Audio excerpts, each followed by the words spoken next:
رمضان میں نشاط ہو. باقی کتنے رکھنے ہیں وہ ہر ایک کی صحت الگ ہے. اتنے تو اتنا ٹارزن تو کوئی بھی نہیں ہوتا کہ رمضان شعبان پورے 2 مہینے روزے رکھے پھر آگے شعبان اور رجب میں پورے 2 مہینے روزے رکھے پھر آگے اس میں طاقت ہو اور رمضان میں بھی رکھ لے. تو یہ اتنا اپنے آپ کو مصیبت میں ڈالنا ٹھیک نہیں ہے. آج کل صحتیں نہیں ہیں لوگوں کی.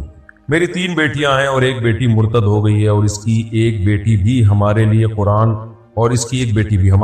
و حدیث کی روشنی میں کیا حکم ہے؟ حکم یہ ہے کہ اس سے تعلق بالکل ختم کر دیں. پہلے تو کوشش کریں کہ مرتد جس بیس پہ ہوئی ہے اس کو جو اشکالات ہیں ان اشکالات کا جواب دیں. اس کو کس نوعیت کے اشکالات ہیں؟ ہر فیلڈ کے ماہرین موجود ہیں الحمدللہ. جتنے بھی غیر مسلموں کے اعتراضات ہیں ان کے جوابات بہت آسان جوابات ہیں موجود ہیں. تو بچی کو آپ سمجھائیں. بعض آ جائے ٹھیک ہے, نہیں تو اس سے قطع تعلق کر دیں ہمیشہ کے لیے. اس کا وراثت میں بھی شریعت میں کوئی حصہ نہیں ہے اور آپ کا اس سے پھر کوئی لین دین نہیں ہوگا. نہ اس کو غسل دیا جائے گا, نہ قبرستان میں دفن کیا جائے گا, اور موت کے بعد اس کو بس گڑھا کھود کے دبا دیا جائے گا زمین میں. اس کی وہ عزت اور وہ اکرام جو ایک مسلم کی ہوتی ہے, غسل, کفن, نماز جنازہ اور تعزیت, کچھ بھی جائز نہیں ہے اس کے لیے. تو مر جائے تو لواحقین جو بھی ہیں وہ کیا کریں؟ کچھ بھی نہ کریں.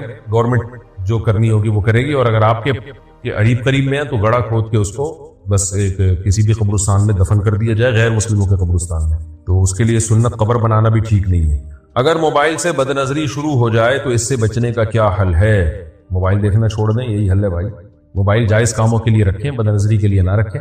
اور شروع میں چند دن تکلیف ہوگی, اس کے بعد پھر عادت ہو جائے گی. تو جیسے برائی کرتے رہنے سے برائی کی عادت پڑتی ہے, تو برائی چھوڑتے رہنے سے چھوڑنے کی عادت بھی پڑ جاتی ہے. میرے 9 بچے ہیں اور میں اپنے ماں باپ کے گھر میں رہتی ہوں. ماں باپ کہاں رہتے ہیں بھائی پھر؟ اور والد کی آمدن اتنی نہیں ہے کہ گزارا ہو سکے, اور شوہر کچھ خرچہ وغیرہ بھی نہیں دیتا.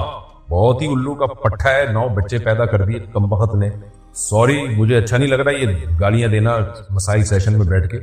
بہت ہی کوئی بے شرم انسان ہے کہ 9 بچے پیدا کر دیے اور خرچہ نہیں دے رہا. تو کیا میں زکوٰۃ لے سکتی ہوں؟ جی لے سکتی ہیں, اگر آپ کے پاس گولڈ وغیرہ سونا وغیرہ نہیں ہے.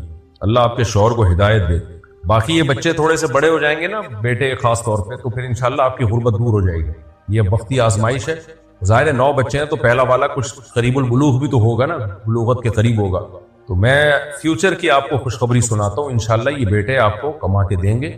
کیونکہ اولاد کی کثرت یہ بہرحال رزق کی تنگی میں دوری کا ذریعہ ہے, رزق کی تنگی میں کمی کا ذریعہ ہے. قرآن و سنت سے ہمیں یہ پتہ چلتا ہے. تو وقتی آزمائش ہے. تو دیکھیے جب بیٹے آپ کے بڑے ہوں گے نا انشاءاللہ, تو سب سے زیادہ آمدن آپ ہی کی ہوگی انشاءاللہ.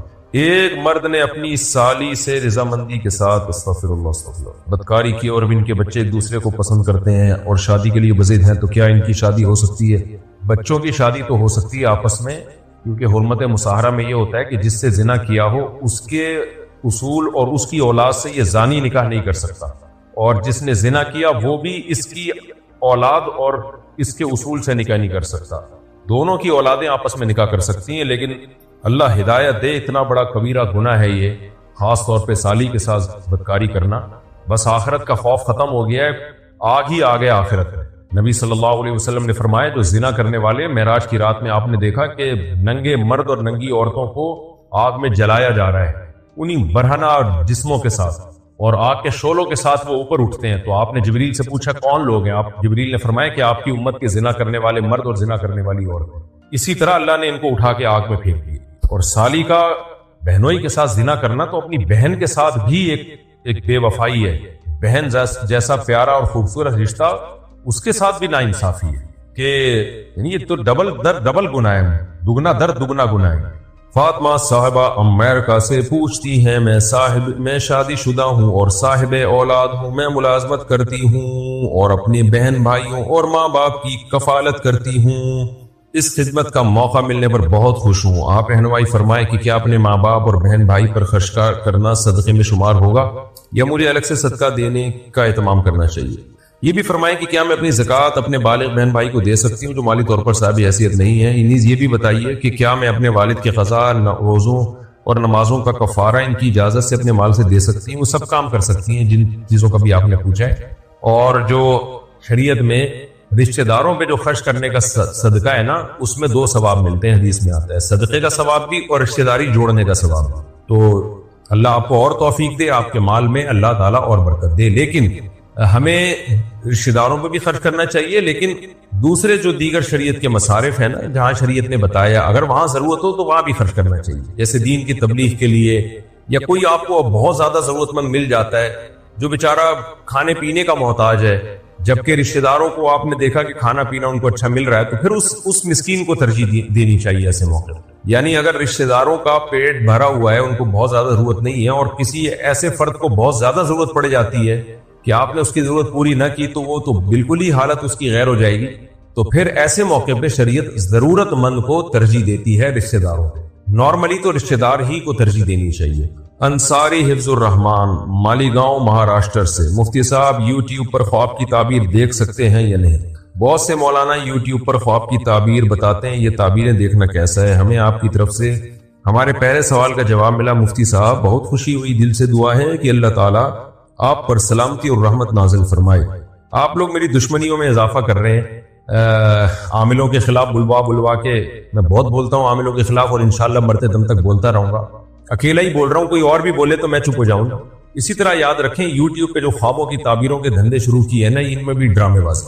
خواب کی تعبیر اتنی ہلکی بات نہیں کہ پورے چینل کھول کے خواب آ رہے اور تعبیریں پارسل کرنا شروع کر دی، اتنا ہلکی بات نہیں۔ اس کا تعلق ہے ذہنی فراست سے۔ بعض لوگوں کو اللہ نے غیر معمولی فراست دی ہوتی ہے، لیکن ایسی فراست کسی کے پاس نہیں ہوتی کہ ہر وقت جو بھی فون کر رہا ہے خواب کی تعبیر آپ اس کو بتائے جا رہے ہیں، یہ نہیں ہوتا۔ اس میں بہت سوچنا پڑتا ہے، بہت کچھ اللہ کی طرف سے بھی بعض دفعہ مدد ہوتی ہے انسان کی۔ تو کبھی کبھار کوئی خواب کسی کو بہت ہی عجیب سا آ جائے اور اس کو لگے کہ یہ کچھ ایسا ہے جس کی کوئی تعبیر ہوگی، تو پھر وہ کسی صاحب فراست بزرگ کے پاس جائے، تو وہ بزرگ اس کے سارے حالات کو دیکھتے ہیں اور اس میں غور و فکر کرتے ہیں، اس کے بعد جو ہے اس کی تعبیر متعین کی جاتی ہے۔ یہ اتنا آسان عمل ہوتا تو اللہ نے یوسف علیہ السلام کو معجزے کے طور پہ نہ دیا ہوتا۔ یوسف علیہ السلام کا تو معجزہ تھا، تو معجزہ کسے کہتے ہیں؟ وہ کام جو عام پبلک نہیں کر سکتی، تو جو خواب کی تعبیر بتاتے تھے وہ درست نکلتا تھا۔ تو ایسے تھوڑی کہ جو بھی اٹھے یوٹیوب پہ پورا چینل بنا لے، اور اکثر میں نے دیکھا جن لوگوں نے چینل بنائے وہ دیکھیں دو کام جو ہے نا، خوابوں کی تعبیروں کا دھندا اور روحانی ٹوپی ڈرامہ، یہ دو کام وہی لوگ کریں گے جو نہ ان کے پاس کوئی ہنر ہے، نہ ان کے پاس دین یا دنیا کی ایجوکیشن ہے۔ اب وہ معاشرے کے بیکار ترین فرد ہوتے ہیں، کچھ بھی نہیں آتا، تو کار آمد ترین فرد بننے کے لیے جن چڑیل بھوت یا خوابوں کی تعبیر یہ کام شروع کر دیتے ہیں، تو اتنی عزت ہوتی ہے ان کی، اور ایسے لوگ ان پہ ٹوٹتے ہیں تو وہ بھی ہنستے ہیں کہ یار دیکھو ہم نے تمہیں الف بے پے تے ٹے سے جیم ہے، جیم اور ہے کے درمیان والا لفظ آپ خود ہی ایڈ کر لیں، ہم نے تمہیں یہ بنا دیا اور تم الحمدللہ طبیعت سے بن گئے۔ تو اس لیے آپ جو ہے یہ نہ بنے، ہے سے پہلے والا لفظ نہ بنے، آپ اپنے اوقات کو، اپنے پیسوں کو، اپنی صلاحیتوں کو ان لوگوں پہ ضائع نہ کریں، یہ وہمی بنا دیں گے آپ کو، یہ آیا تو یہ خواب آیا تو یوں ہو رہا ہے، یہ خواب آیا تو یوں ہو رہا ہے۔ تو باقی کوئی اچنبے کا عجیب سا کوئی کبھی خواب آ جائے، آپ کو لگے، جب بہت ہی تگڑا خواب آتا ہے نا تو انسان کو محسوس ہوتا ہے کہ یار اس کی کوئی تعبیر ہوگی، ورنہ نارملی تو پراگندہ خیالات ہوتے ہیں جو آتے رہتے ہیں، حالات کی وجہ سے الٹے پلٹے خیالات آتے رہتے ہیں خوابوں میں، تو اس کی کوئی تعبیر نہیں ہوتی۔ تو کبھی آ جائے تو کوئی جس کو اپنے علاقے میں دیکھے نا، کوئی ذہین ہے، کوئی عالم ہے جن کو اللہ نے غیر معمولی فراست دی ہے، ان سے جا کے اپنے خواب کو پیش کریں ان کے سامنے، اور وہ پھر جو تعبیر بتائیں، تو پھر خواب جو ہے نا، جو تعبیر اس کی بتائی جاتی ہے پھر ہوتا بھی ویسے ہی، اگر کوئی صحیح صاحب فراست تعبیر بتائے تو بس اتنا کافی ہے۔ باقی اپنی جاگتی حالت کو زیادہ فوکس کریں، سوتے میں کیا دیکھ رہے ہیں اس کو نہیں، جاگتے میں کچھ الٹا سیدھا نظر آ رہا ہے تو پھر مجھے بھی بتائیں آپ۔ تو جاگتے میں اگر صحیح نارمل حالت چل رہی ہے تو پھر سیٹ ہے سب۔ میرا مسئلہ یہ ہے کہ غسل میں اگر ناک کے اندر 3 بار اچھی طرح پانی نہ جائے تو کیا ہم 3 بار سے زیادہ پانی ڈال سکتے ہیں؟ نہیں ڈال سکتے، کیونکہ وہم بڑھے گا آپ کا، اور جو ہے پوری ٹینکی خالی ہو جائے گی۔ جس کا 3 بار میں بھی پانی نہ جائے نا ناک میں، اس کا مطلب اس کا واٹر پروف ناک ہے، اس کی اب یہ نہیں جا سکتا۔ شریعت نے 3 بار رکھا ہی اس لیے کہ ایک بار میں بعض دفعہ نہیں جاتا، 2 بار ہو جائے گا، 3 بار ہو جائے گا، بس 3 بار کافی ہے، اسی میں ہو جائے تو ہو جائے۔ ہاں کہ اس کو کسی کو وہم کی بیماری نہیں ہے اور غلطی سے اس کی ناک میں یوں پانی لے جا رہا تھا، بعض دفعہ کونی ادھر لگ گئی، پانی گر گیا، پھر اس کو شک ہوتا ہے کہ یار پانی پہنچا نہیں، وہ 3 بار سے زیادہ کر لے، لیکن نارمل آدمی کو اس کی اجازت نہیں ہے۔ آج کل وہم کے پیشنٹ بہت زیادہ ہیں اور بہت بڑھتے ہی چلے جا رہے ہیں، تو 3 دفعہ میں بھی جس کمبخت کی ناک صاف نہ ہو، اس کا مطلب یہ سروس اسٹیشن جائے اور وہاں جا کے صاف کروائے۔ پاکستان سے کسی نے پوچھا میں نے پہلے جاندار چیزوں کی پینٹنگز بنائی ہوئی تھی مگر اب حرام ہونے کا پتہ چلا تو حلال پینٹنگ بنانا چاہتی ہوں، لیکن جو پہلے بنائی ہوئی ہیں ان کا کیا کرنا چاہیے؟ اور اگر ان غیر پتہ نہیں کیا لکھا ہوا ہے لکھ دیا جائے تو کیا ان پینٹنگز کی معافی مل سکتی ہے؟ اور اگر کسی جانور کی پینٹنگ بنا کر اس پر غیر الحیہ واللہ عالم یہ کیا لکھا ہوا ہے لکھ دیا جائے تو کیا وہ بھی شرک ہوگا؟ جاندار کے چہرے کی جو آپ نے پینٹنگ بنائی ہے اس کو مسخ ہی کرنا پڑے گا، آئندہ بھی نہ بنائیں، اور جو پہلے بنا چکی ہیں ان کے چہروں کو آپ مٹا دیں تو ورنہ، کیونکہ نبی صلی اللہ علیہ وسلم نے تصویر کے مٹانے کا حکم دیا، بخاری مسلم کی حدیث ہیں۔ حضرت علی کو باقاعدہ اس مشن پہ بھیجا تھا مدینہ میں آپ صلی اللہ علیہ وسلم نے، مدینہ شہر میں، جہاں کوئی تصویر نظر آئے مٹا دو اس کو۔ تو اسلام میں شدید ضرورت کے بغیر آپ کی مثال یعنی جو پرنٹڈ تصویر ہے وہ نہیں رکھ سکتے آپ۔ نبی صلی اللہ علیہ وسلم نے فرمایا ان من اشد الناس عذابا یوم القیامۃ المصورون، سب سے سخت ترین عذاب تصویر بنانے والے کو ہوگا، تو اس سے اجتناب کریں۔ بنت ایوب یوں کیسے؟ میرے بھائی نے اپنے سالے کی بیٹی گود لی تھی، اب اس بچی کی شادی ہو رہی ہے، اب نکاح نامے پر اگر وہ میرے بھائی کا نام ولدیت کے طور پر لکھ دے تو کیا نکاح صحیح ہوگا، یا ولدیت پر کوئی بھی نام نہ لکھیں تو کیا یہ صحیح ہوگا؟ جبکہ اس بچی کے والدین حیات ہیں اور میرے بھائی کا انتقال ہو چکا ہے۔ بچی کے اوریجنل ابا کا نام لکھنا پڑے گا تمام ڈاکومنٹس میں بھی اور نکاح نامے میں بھی۔ یہ بہت بڑا گناہ ہے کہ ابا کا نام ہی نہ لکھا جائے یا ابا کے علاوہ کسی اور کا نام لکھ دیا جائے، قرآن نے صاف طور پر اس سے منع کیا ہے۔ محمد شعیب چاندپور بجنور انڈیا سے، غیر محرم لڑکی کیا موبائل میں فوٹو دیکھنا کیسا ہے جبکہ وہ اس دنیا سے رخصت ہو گئی ہو؟ ٹھیک نہیں ہے بھائی، کیوں لڑکی کا فوٹو دیکھ رہے ہیں آپ بلا وجہ؟ سعد احمد میاں چنو سے، کیا قرآن مجید کا صرف اردو ترجمہ شائع کر سکتے ہیں؟ بہت سے علماء نے اس عمل کو ناجائز اس لیے قرار دیا ہے کہ اس میں قرآن کی تحریف ہونے کا امکان بڑھ جاتا ہے۔ عربی ہو نیچے ترجمہ ہو تو اگر کوئی غلط ترجمہ کرے گا تو علماء پکڑ لیں گے نا کہ دیکھو یہ عربی میں کیا لکھا ہے، نیچے ترجمہ کیا ہے، لیکن خالی ترجمہ ہوگا تو امکان ہوتا ہے کہ ایسا نہ ہو کہ کوئی تحریف کر لے۔ لیکن اگر کوئی معتبر عالم ہے جس کے علم پر وقت کے علماء کو اعتماد ہے، وہ اگر صرف ترجمہ شائع کریں تو پھر اس کی گنجائش ہو سکتی ہے۔ وجہ اس کی یہ کہ کیونکہ جو بڑے علماء ہوتے ہیں وہ ان سے اس بات کا امکان بہت بعید ہوتا ہے کہ وہ غلط ترجمہ کریں، لیکن ایک عام آدمی وہ یہ کام نہ کرے، اس میں خطرہ ہے کہ ایسا نہ ہو کہ یہ دروازہ کھل گیا تو لوگ پھر قرآن کے نام پہ پتہ نہیں کیا کیا شائع کرنا شروع کر دیں گے، تو یہ انتظامی طور پر اس کو منع کیا جاتا ہے۔ حافظ نعیم راجہ، اچھا یہاں یہ ہے کہ غیر مسلموں کے لیے کوئی مستند عالم دین کا ترجمہ ہونا تو وہ صرف ترجمہ بھی شائع کیا جا سکتا ہے، کیونکہ غیر مسلم پھر قرآن کو پڑھتے ہوئے ہچکچاتے ہیں اور وہ کہتے ہیں ہم کیوں مذہبی کتاب پڑھیں، تو اس میں صرف ترجمہ شائع کر دیا جائے کسی مستند عالم دین کا ہو تو اس کی گنجائش معلوم ہوتی ہے۔ حافظ نعیم راجہ، یہ کہاں تھا کہ سیجی کوٹ؟ میرا سوال یہ ہے کہ یہ کیا لکھا ہے؟ فوریکس اور آن لائن ورک حلال ہے یا ناجائز ہے؟ یہ لفظ انہوں نے کٹا ہوا ہے جو ہمارے پاس کمپوزنگ میں نا تو صحیح سمجھ میں نہیں آ رہا۔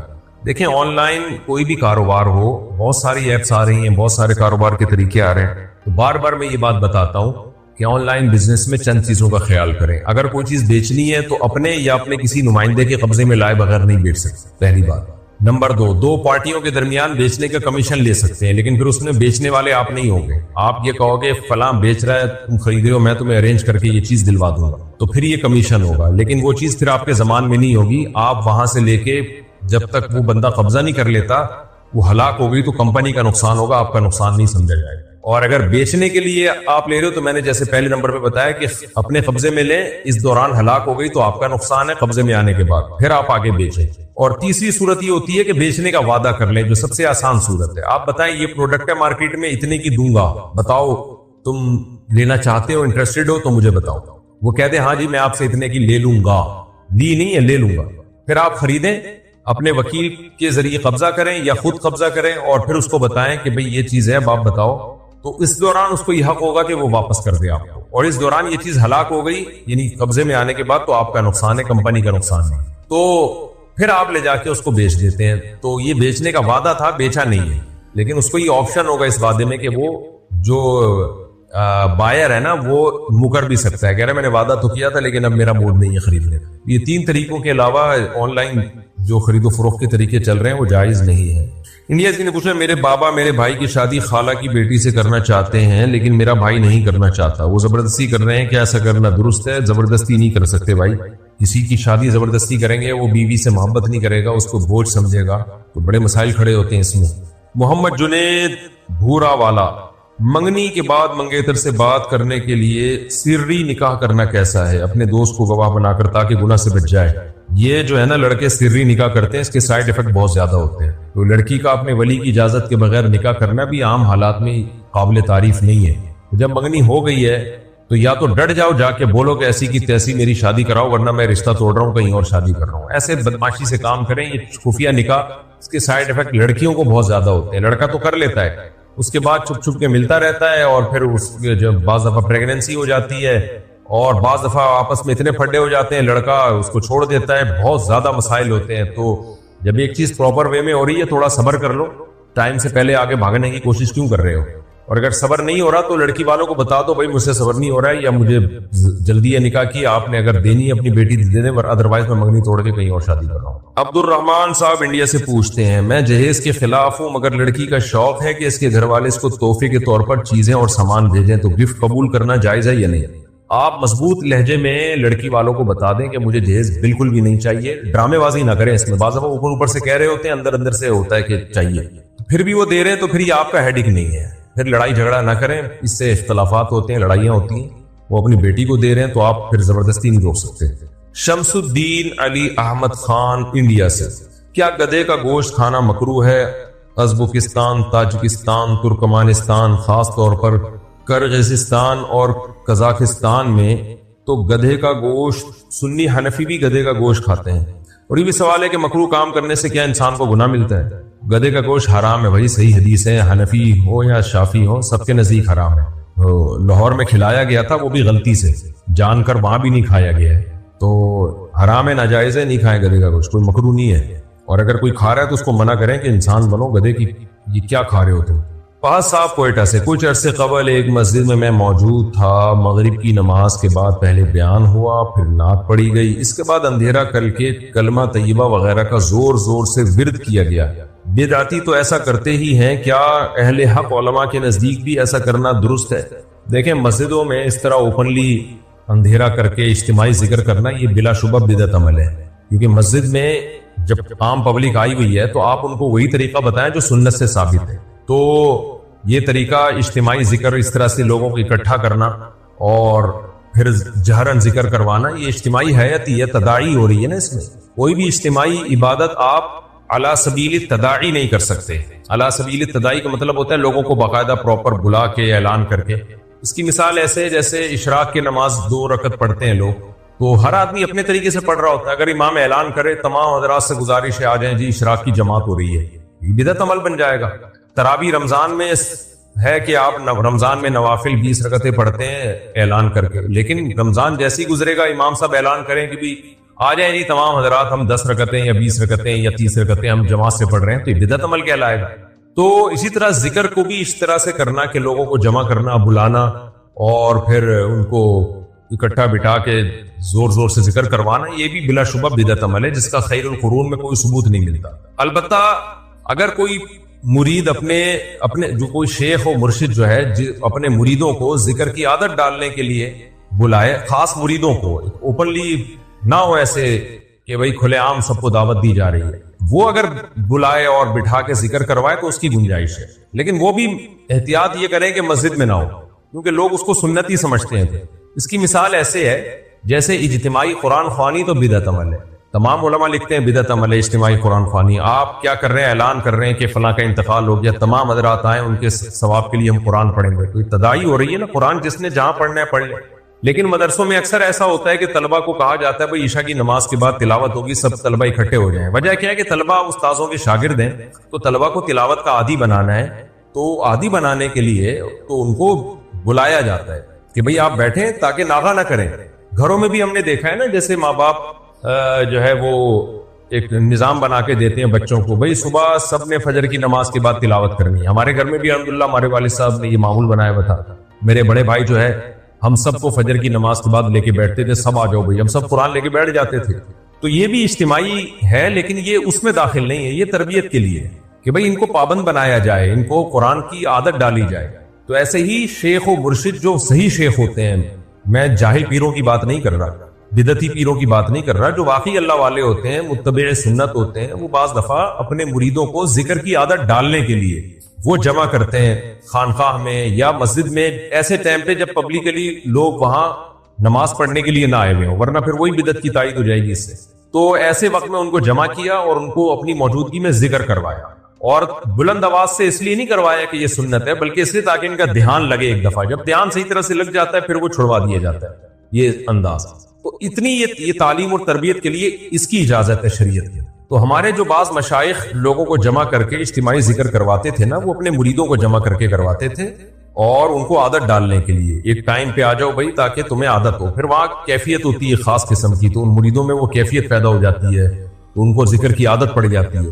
تو یہ تعلیم و تربیت کی حد تک تو یہ درست ہے, بشرطے کہ یہ بدعت کا ذریعہ بھی نہ ہو اور اس کو سنت بھی نہ سمجھا جائے. ہوتا یہ ہے کہ تصوف میں جب اس طرح کے کام کروائے جاتے ہیں نا, تو پھر قرآن و سنت کا لیبل لگا دیا جاتا ہے اس کے اوپر کہ نبی سے یہ ثابت ہے. بھائی نبی سے ثابت نہیں ہے, سیدھی سی بات ہے.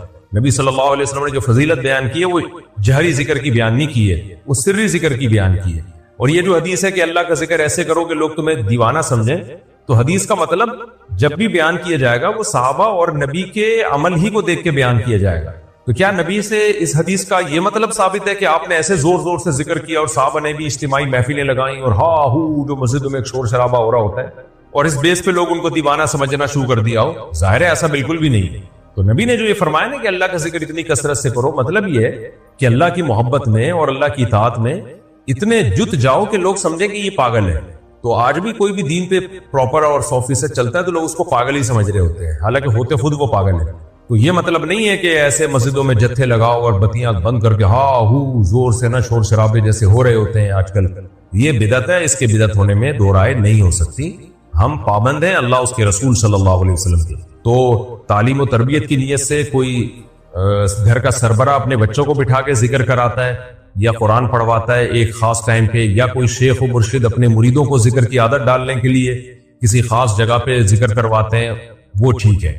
اس سے زیادہ آگے بڑھنا اس کی اجازت شریعت میں نہیں ہے. لیکن وہ بھی ٹھیک اس وقت ہے جب اس کو سنت نہ سمجھا جائے, صرف تعلیم اور تربیت ہی سمجھا جائے اس کو, اس سے زیادہ نہ سمجھا جائے. بیرون ملک کیا شادی کے کئی سال بعد بھی باہمی رضامندی سے شوہر طلاق کا حق بیوی کو دے سکتا ہے, اور اس کا کیا طریقہ ہوتا ہے؟ نیز نکاح نامے میں جو شرائط ہوتی ہیں تو کیا باہمی رضامندی سے وہ بھی تبدیل ہو سکتی ہیں؟ طریقہ کار بھی بتا دیں.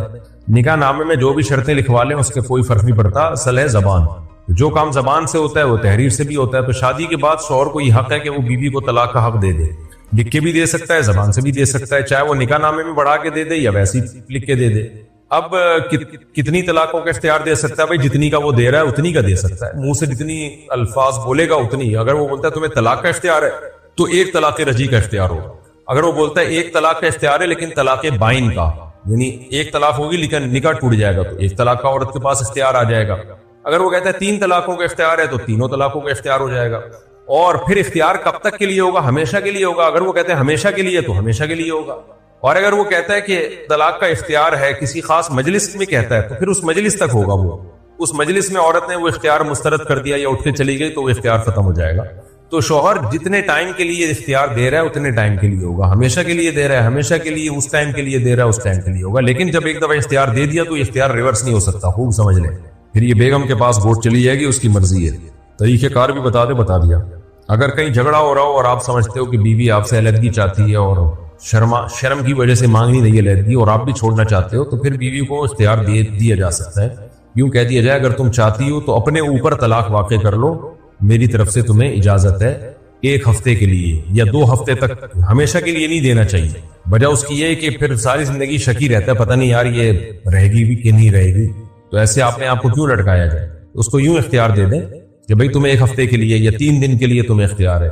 تو اور 1 طلاق بائن کا اختیار دینا چاہیے, 3 طلاقوں کا نہیں دینا چاہیے, تاکہ دوبارہ میاں بیوی چاہیں تو آپس میں نکاح تو ہو سکے نا. بعض دفعہ دونوں پچھتا رہے ہوتے ہیں بعد, لیکن یہ بھی بہت شدید ضرورت میں ایسا کیا جائے, بلا وجہ یہ کرنا بھی ٹھیک نہیں ہے. یہ کسی نے سوال پوچھا ہے کہ جی بچے کی ولادت کے بعد خواتین کو کتنے دن بعد غسل کرنا چاہیے؟ ہمارے ہاں مشہور ہے کہ 40 دن بعد.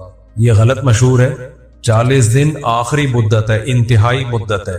اصل یہ ہے کہ عورت جب بچے کی ولادت ہوتی ہے تو بلیڈنگ ہوتی ہے, خون آتا ہے, وہ نفاس کا خون کہلاتا ہے. تو جتنے دن میں وہ بند ہو جائے گا غسل کر کے نماز پڑھنا لازم ہے. 40 دن انتہائی مدت ہے کہ اگر 40 دن میں بھی بند نہ ہوا تو پھر 40 دن کے بعد غسل کر کے نماز شروع کر دے. تو لوگوں نے اسی 40 کو پکڑ کے بیٹھ گئے. اصل یہ کہ جب بھی وہ خون بند ہو جائے گا تو نماز شروع کر دے. مفتی صاحب بینک کی روکنی کیسی ہے ذرا تفصیل سے بتائیں, اس میں کون سی نوکری حلال ہے کون سی حرام ہے؟ سودی بینک میں کوئی بھی ایسا کام جس میں کسی بھی طرح سے سود میں انوالومنٹ ہو آپ کی, وہ جائز نہیں ہے. مینیجر کی نوکری حرام ہے کیونکہ وہ تو سارا نظام کو دیکھ رہا ہوتا ہے. جو وہاں آڈٹ کرنے کے لیے بیٹھے ہوئے ہوتے ہیں وہ بھی سارا اسی نظام کو آڈٹ کر رہے ہوتے ہیں. جو کیشیئر ہے لوگوں کے چیک کیش کرا کے دے رہا ہے تو وہ سود دینے میں ذریعہ بن رہا ہوتا ہے, پروفٹ بھی تو دے رہا ہوتا ہے نا لوگوں کو. لیکن کچھ کام ایسے ہیں جن میں کوئی ڈائریکٹ انوالومنٹ نہیں ہوتی. بینک میں کوئی الیکٹریشین ہے, اس کو رکھا ہوا ہے کہ جب بھی بجلی جائے گی تو تم نے ٹھیک کر کے دینی ہے, تو بجلی کا سود سے براہ راست کوئی تعلق نہیں ہے. چوکیدار ہے وہ صرف رقموں کی حفاظت کے لیے بیٹھا ہوا ہے, تو لوگوں کی امانتیں پڑی ہوئی ہیں, پیسہ تو جہاں بھی ہوگا اس کی حفاظت کی جائے گی. تو یہ اس نوعیت کی اگر کسی کی جاب ہے تو وہ ناپسندیدہ تو وہ بھی ہے لیکن حرام نہیں ہے. ناپسندیدہ اس لیے کہ کیوں پورا ایک اڈا ہے سود کا, تو وہی وہاں کیوں بیٹھا ہوا ہے, کہیں اور کی چوکیداری کر لے.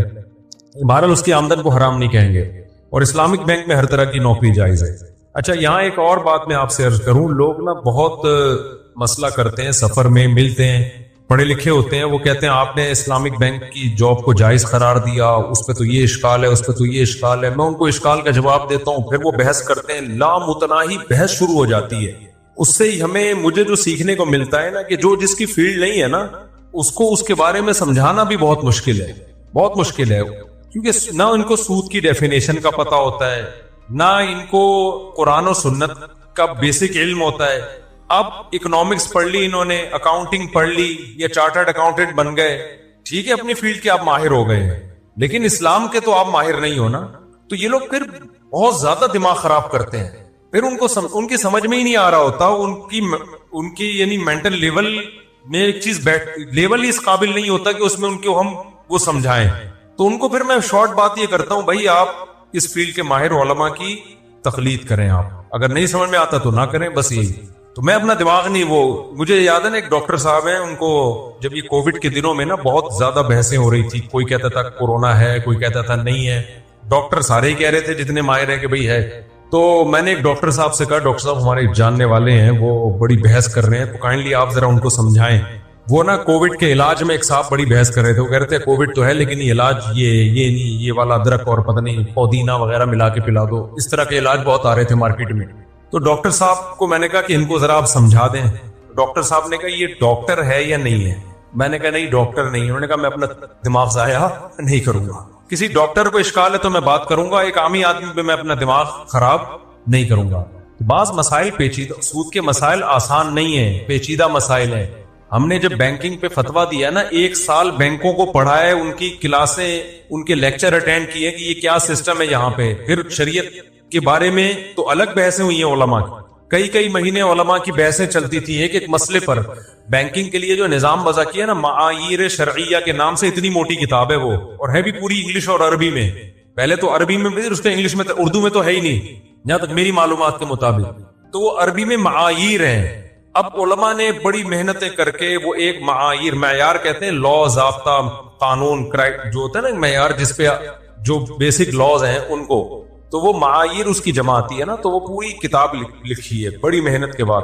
تو اب یہ کہ اتنی محنت ہوئی ہے ایک چیز پر اور ایک پوری کتاب وجود میں آئی ہے, وہ شرعی ایڈوائزر کو دی جاتی ہے. وہ اب وہ نئی تحقیقات نہیں کر رہے تھے شرعی ایڈوائزر, بلکہ وہ کیا کرتے ہیں کہ جب بھی کوئی مسئلہ آتا ہے تو وہ اس میں دیکھتے ہیں کہ بھائی یہ اس میں کس لا کے تحت اس کی اجازت ہے اور اجازت ہے یا نہیں ہے. وہ بھی اب اتنا نہیں ہے کہ دوبارہ سے تحقیقات ہی کرتا رہا بیٹھ کے.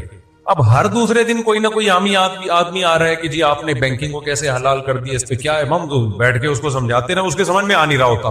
پھر وہ کہتا ہے آخر میں جب کچھ نہیں بنتا نا, تو وہ کہتے ہیں کان ادھر سے پکڑو ادھر سے پکڑو, بات ایک ہی ہے. پھر ہم یہ بھی سمجھا رہے ہوتے ہیں کہ کان ادھر سے پکڑو ادھر سے ہے, لیکن ادھر سے کان ہم پکڑ رہے ہیں, اس میں پکڑ ہی نہیں رہے کان. تو یہ جو قرآن مجید میں اللہ کا حکم ہے نا, فَاسْأَلُوا أَهْلَ الذِّكْرِ إِن كُنتُمْ لَا تَعْلَمُونَ, تمہیں کسی مسئلے کا علم نہیں ہے تو اہل علم سے پوچھو. کیا مطلب پوچھو, اور جو جواب ملتا ہے اس پر عمل کرو. اس کو اندھی تقلید نہیں کہتے. اندھی تقلید اس کو کہتے ہیں کہ جس سے پوچھ رہے وہ خود ماہر عالم نہیں ہے، یا ماہر عالم تو ہے لیکن 2 نمبر آدمی ہے، آپ کو اعمال سے پتا چل گیا کہ یہ بندہ 2 نمبر ہے، پھر بھی اس کے پیچھے چل رہے ہو، تو یہ اندھی تقلید ہے۔ لوگ کہتے ہیں نا بھائی تحقیق کرو تحقیق کرو، شریعت میں 2 طرح کے مسائل ہیں، کچھ اتنے واضح ہیں کہ 2 اور 4 کی طرح ہیں، کچھ پیچیدہ علوم ہیں، اس کے لیے آپ کو 8-10 سال مدرسوں میں پڑھنا پڑے گا، پراپر علم حاصل کرنا پڑے گا، نہیں پڑھتے تو پھر کسی پڑھے ہوئے کو فالو کرنا پڑے گا آپ کو، اس کے علاوہ آپ کے پاس کوئی آپشن نہیں ہے۔ یہاں اکثر لوگ کہتے ہیں یہ دین مولویوں کی اجارہ داری ہے، مولوی ٹھیکیدار بن گئے ہیں، بھائی دین میں کسی کی اجارہ داری نہیں ہے، واقعی نہیں ہے، تبھی ہم کہتے ہیں جو بھی آئے گا ہم اس کو پڑھائیں گے، لیکن پڑھے تو صحیح نا، ہم یہ تھوڑی کہہ رہے ایک مخصوص طبقہ مدرسے میں پڑھ سکتا ہے باقی کوئی نہیں پڑھ سکتا، پھر ہم کہتے ہیں چند لوگوں نے قبضہ کر لیا ہے۔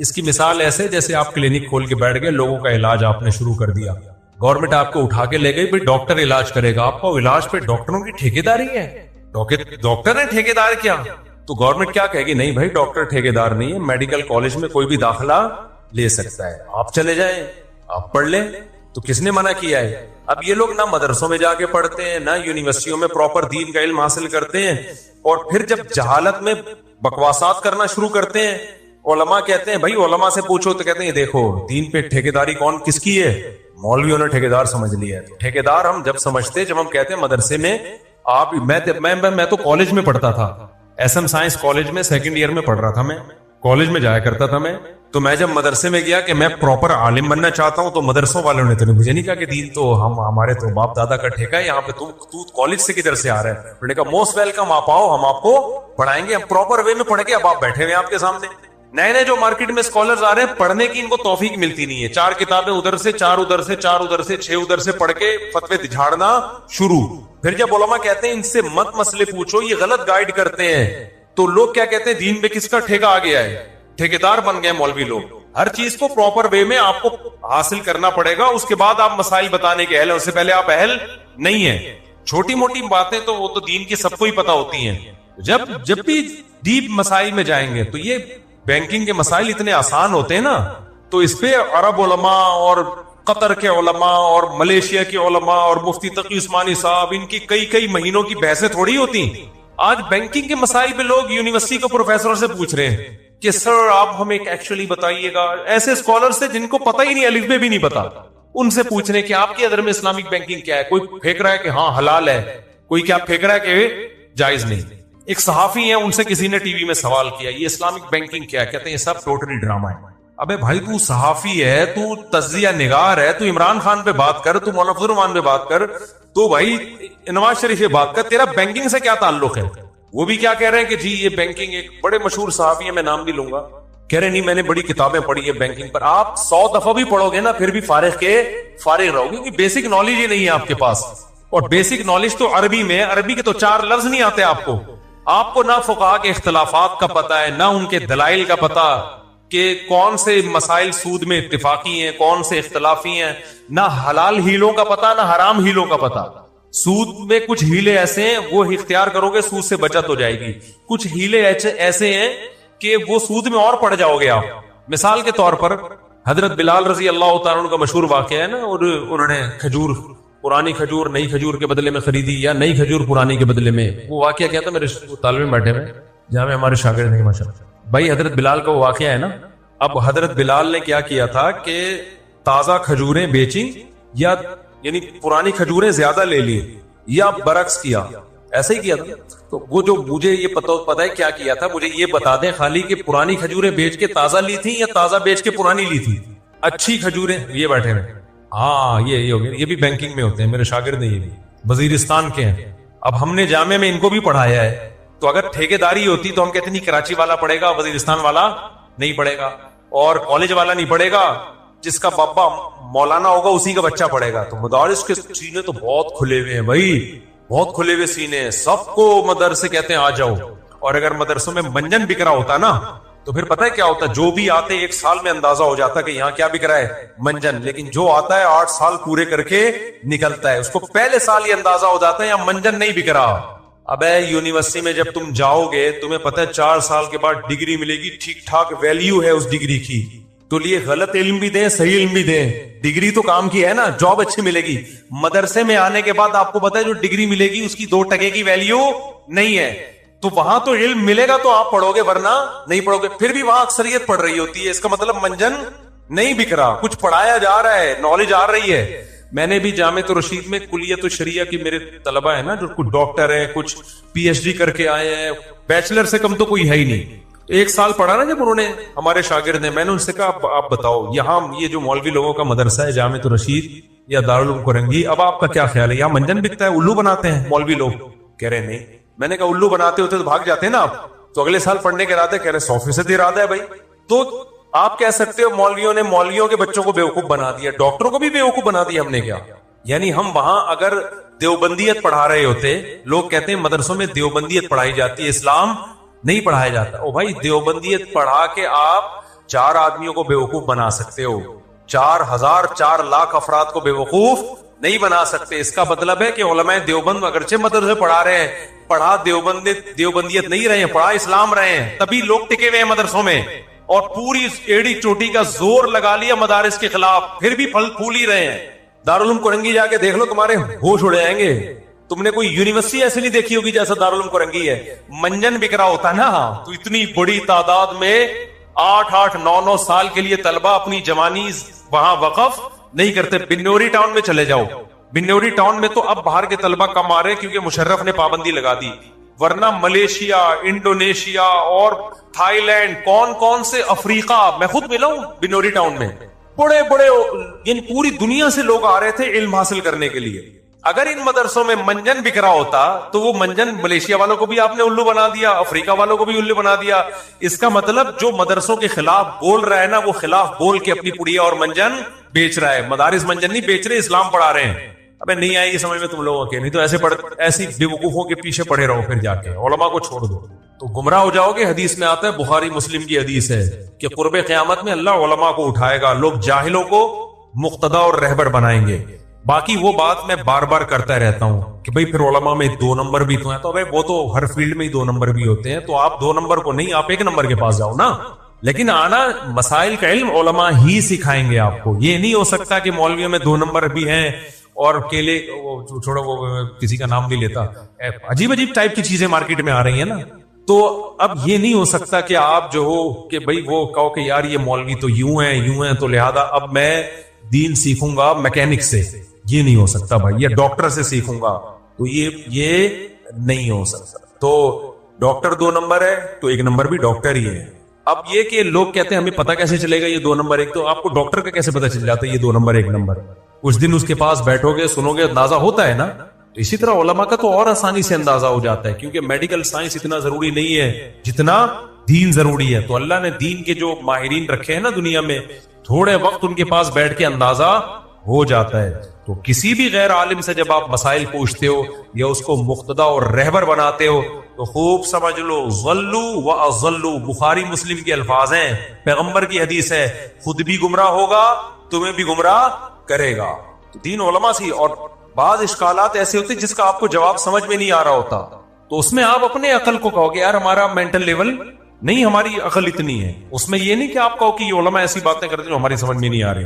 آپ کا اس لیول کا علم نہیں ہے. بہت سی باتیں ڈاکٹروں کی بھی ہماری سمجھ میں نہیں آتی, ٹیکا پھر بھی اسی سے جا کے ٹھکوا رہے ہوتے ہیں ہم, ٹھیک ہے نا, کہ یار نہیں آ رہی لیکن یہ پڑھا لکھا ہے. تو میں نہیں کہہ رہا اندھی تقلید ہر ایک کی شروع کر دو, پہلے یہ تو ہو نا کہ یہ صحیح عالم ہے یا نہیں ہے, اس کے بعد. اور دوسری بار بار ایک بات میں کہتا ہوں, اس زمانے میں کوئی عالم آپ کو 4 اماموں سے اگر ہٹا رہا ہے تو نیا فرقہ کھڑا کر رہا ہے. سمجھ رہے ہو, نیا فرقہ کھڑا کر رہا ہے کوئی بھی عالم, کیونکہ یہ دین نیا نہیں آیا, یہ بہت پرانا ہے. اور 4 اماموں نے اس کی تدوین بھی کر دی, اس کو مرتب بھی کر دیا, صحیح غلط کو نکال بھی دیا اور صحیح کو دلائل کے زور پہ جو ہے نا مسائل لکھ لی ہیں.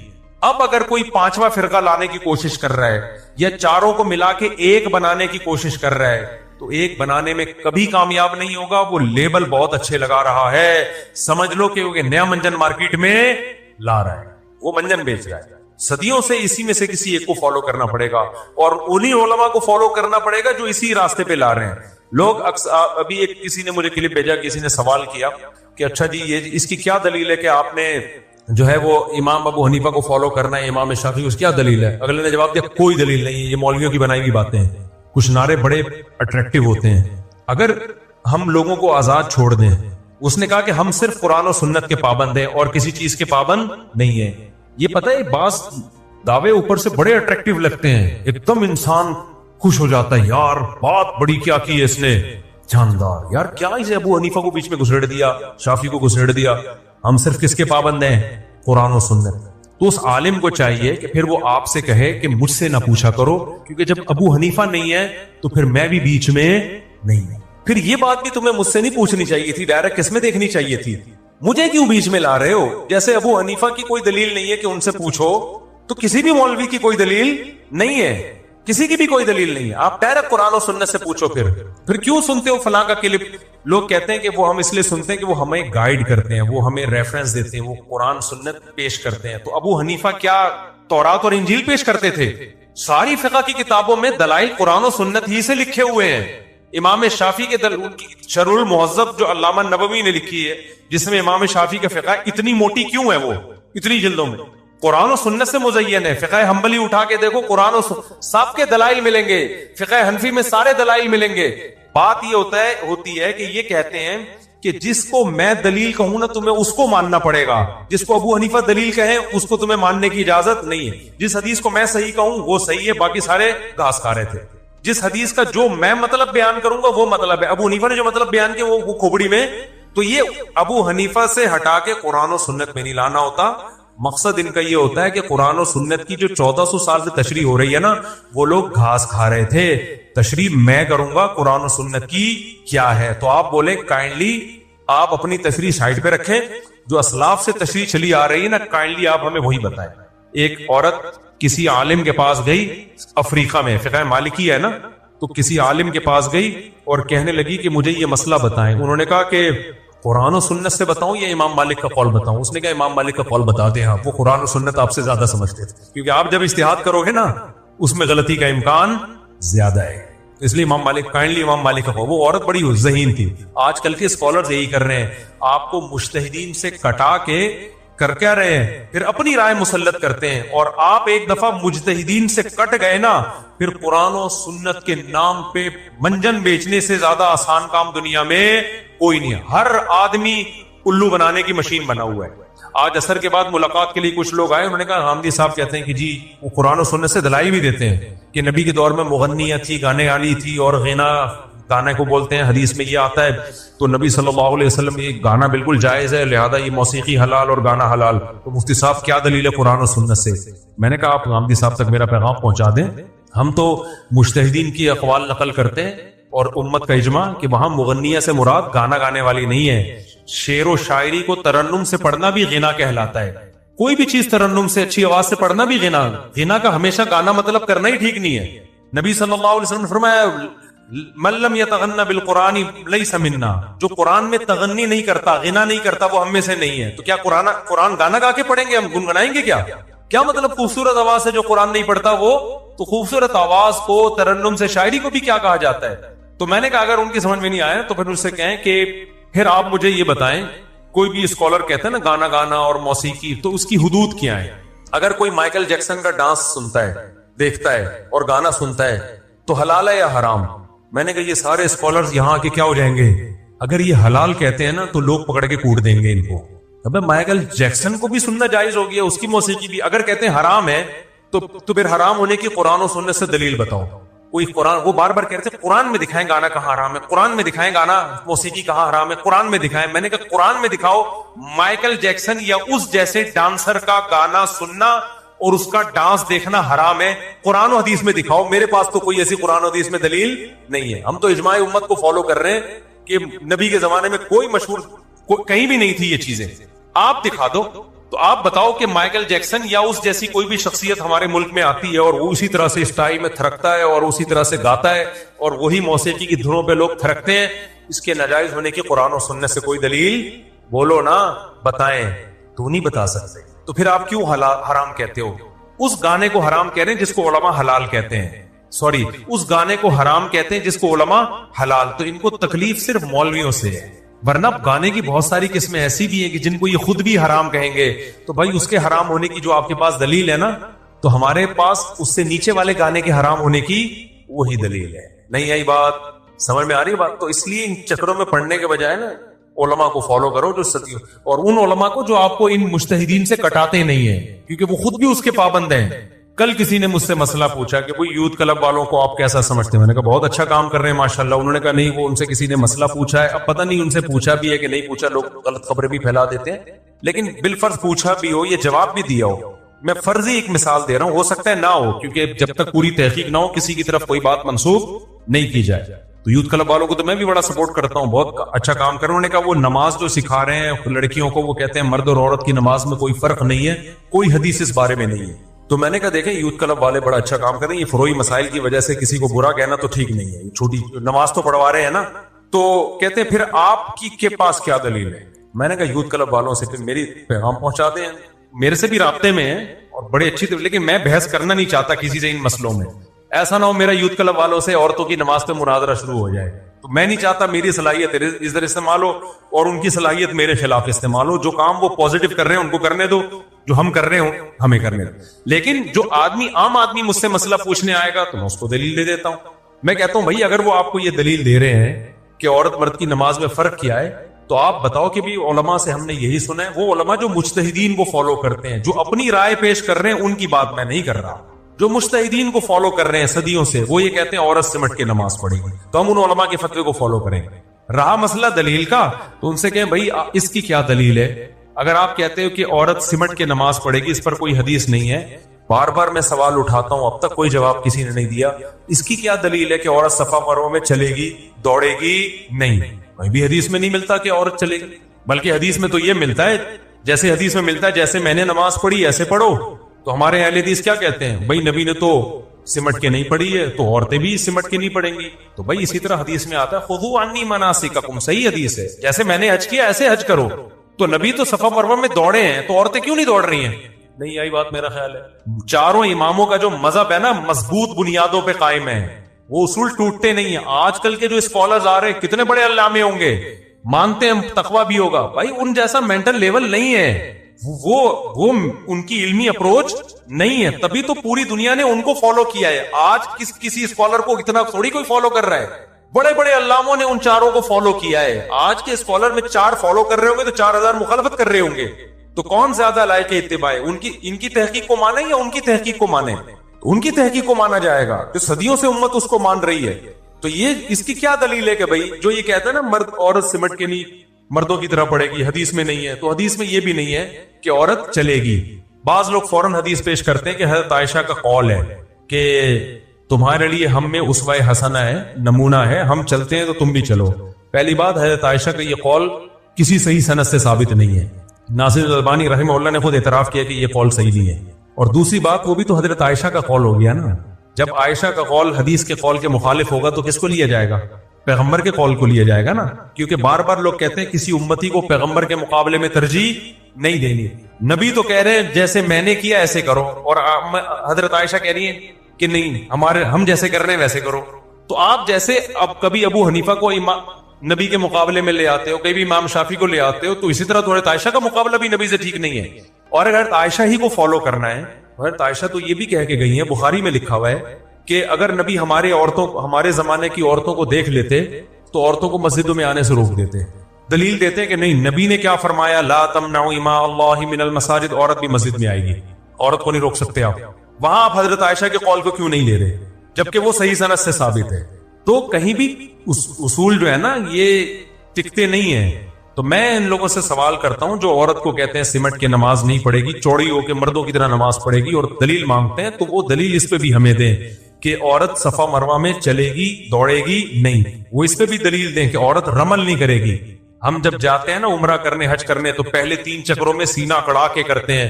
عورت سینہ نہیں اکڑاتی، حالانکہ نبی نے تو سینہ اکڑایا ہے، اور نبی نے فرمایا کہ جیسے میں نے عمرہ کیا، حج کیا، ایسے کرو. تو عورت کو بھی آپ حکم دیں. نبی صلی اللہ علیہ وسلم نے زور سے لبیک کہا، عورت کیسے لبیک کہتی ہے؟ آہستہ لبیک کہتی ہے. کوئی دلیل نہیں ہمارے پاس. عبداللہ بن عمر کا ایک قول ہے، وہ بھی ضعیف سند سے ہے، وہ بھی صحیح حدیث نہیں ہے. تبھی میں نے کہا تھا کہ آج کل کے جو نئے نئے اسکالرز آ رہے ہیں نا، اب یہ اجتہاد کر کر کے ہر اجماعی مسئلے کو چینج کریں گے. تو ہمارے پاس کیا دلیل ہے صفا مروہ میں چلنے کی؟ اجماع امت.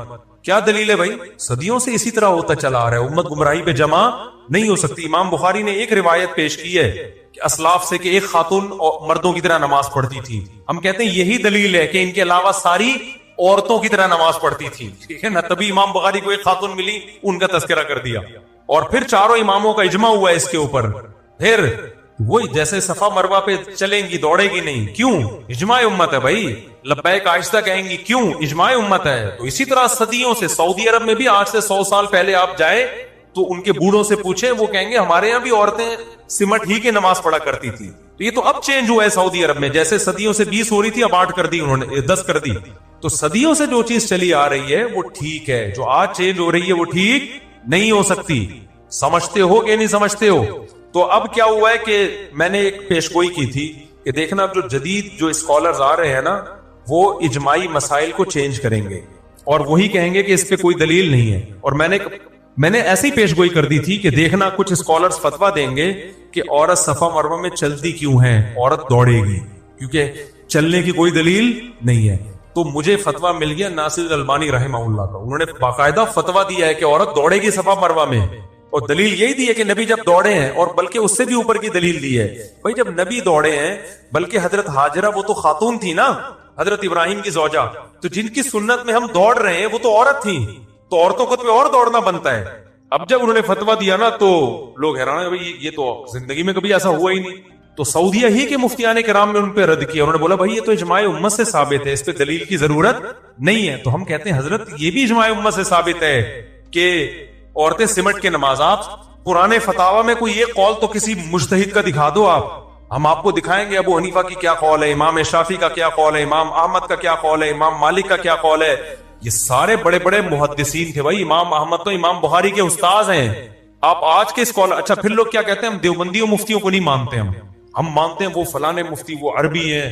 بھائی میں نہیں کہہ رہا ہمیں مانو، امام احمد امام بخاری کے استاذ ہیں، ہم ان کا فتویٰ پیش کر رہے ہیں. کمال کی بات ہے دیوبندیوں سے بغض میں امام ابو حنیفہ کو بھی چھوڑ دیا، امام مالک کو بھی چھوڑ دیا، امام احمد کو بھی چھوڑ دیا، امام شافعی کو بھی چھوڑ دیا، اور کسی عربی کے فتوے کو فالو کر رہے ہیں. اور لیبل کیا لگا رہے ہیں کہ دیوبندیوں کو کیا پتا، ان بر صغیر کے مولویوں کو کیا پتا. جو بھی علم حاصل کرے گا نا، وہ چاہے بر صغیر کا ہو، چاہے وہ انڈیا کا ہو، چاہے وہ بنگلہ دیش کا، اس کو سب پتا ہوگا. جو علم حاصل نہیں کرے گا وہ مکہ کے اندر بھی پیدا ہوا ہوگا نا، اس کو پتا نہیں ہوگا. تو اس لیے ملتے جلتے نام، میں نہیں کہہ رہا کسی عالم کی شان میں گستاخیاں کرنا شروع کر دیں، کسی عربی یا کسی سلفی. علماء سب ہمارے لیے قابل احترام ہے، لیکن اختلافات میں کرو گے کیا؟ قرآن و سنت کی اس تشریح کو مانو گے جو ان ائمہ نے تشریح کی ہے. سمجھتے ہو کہ نہیں سمجھتے؟ بار بار میں یہ مضمون اس لیے بیان کرتا ہوں، اپنا منجن بیچنے کے لیے نہیں، صرف اس لیے یہ مضمون بیان کرتا ہوں کہ قرآن و سنت کے نام پہ امت کا شیرازہ بکھر رہا ہے، امت ٹوٹ رہی ہے بے لگام اونٹ کی طرح. کبھی کوئی ادھر سے فتویٰ نکل کے آئے گا، وہ کہہ رہے قرآن و سنت، وہ کہہ رہے قرآن. ہمارے مسقط میں ایک دوست ہے میری، ان سے بڑی بحث ہوتی رہتی ہے. انہوں نے کسی عربی نا عالم کا مجھے ویڈیو بھیجی، کسی سلفی عربی عالم تھے، لال رومال، بڑے خوبصورت ماشاءاللہ. انہوں نے کسی نے مسئلہ پوچھا کہ کیا ہم پر لازم ہے کہ ایک فقہ کو ہم فالو کریں یا مجتہدین کو فالو کریں؟ کیا کلا، ہم صرف قرآن و سنت کے پابند ہیں. انہوں نے کہا دیکھیں کتنی مضبوط بات ہے. میں نے کہا یہ بات بہت مضبوط ہے، لیکن اس کے پیچھے یہ پیغام ہے کہ وہ قرآن و سنت کے پابند نہیں تھے. یہ ہیں باقی وہ کیا کر رہے تھے؟ وہ قرآن. اور میں نے کہا سعودی عرب میں جب تک فقہ حنبلی قانونی طور پر مضبوط تھا نا، سعودی عرب میں دین میں تحریف کا راستہ نہیں کھلا تھا. علماء پابند تھے.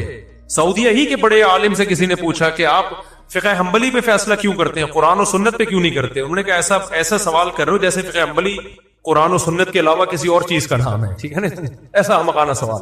لیکن ہوا کیا ہے، جب فقہ حنبلی کو سعودیہ میں چھوڑا گیا ہے نا، تو قرآن و سنت کے نام پہ اب کیا ہو رہا ہے، عرب ملکوں میں اب یہ ہونے لگا ہے کہ گورنمنٹ جس چیز کو حلال کرنا چاہتی ہے نا، اپنی مرضی کے مولوی لا کے قرآن و سنت کا لیبل لگا کے مارکیٹ میں چلتا کر دیا. جیسے کہ پاکستان میں تو بہت پہلے سے ہو رہا ہے. اگر پاکستان میں گورنمنٹ ایک فقہ کی پابند ہوتی نا، یا ایک کی نہ ہوتی، کم از کم اس کی پابند ہوتی کہ چاروں فقہ سے خروج کرنے کی آپ کو اجازت نہیں ہے، اتنی بھی پابندی ہوتی، تو یہ جو عدالت میں قرآن و سنت کے نام پہ تحریف کا راستہ کھلا ہوا ہے، یہ راستہ نہ کھلتا. اب جج اب گورنمنٹ پتہ کیا کرتی ہے، ایوب خان نے پہلے یہ کیا تھا.